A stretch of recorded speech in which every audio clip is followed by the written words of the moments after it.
या देशामध्ये आणि महाराष्ट्रामध्ये एक दुर्दैव आहे मित्रांनो. प्रत्येक गोष्ट ही घटना घडल्यानंतरच जाग येते प्रशासनाला. असं का होतं? कोणतीही घटना होण्या अगोदरच त्या गोष्टींची अंमलबजावणी नीट केली तर अशा घटना मित्रांनो टाळता येतील.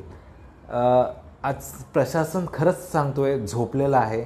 ज्या अनधिकृत गोष्टी आहेत त्याच्यावरती त्यांचं देखरेख पाहिजे, नियोजन पाहिजे. तर नियोजन नसल्यामुळे आणि सर्वात महत्त्वाचं मित्रांनो, या सर्व गोष्टींमध्ये कुठेतरी करप्शन दडलेलं आहे. जर चुकीच्या गोष्टी घडत आहेत आणि त्याच्यामध्ये करप्शन नाही असं होणारच नाही. या सर्व सावळा गोंधळ हा मित्रांनो प्रशासनाने याच्यावरती देखरेख केली पाहिजे.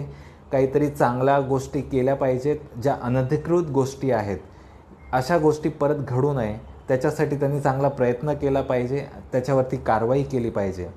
मित्रांनो, एक म्हण आहे,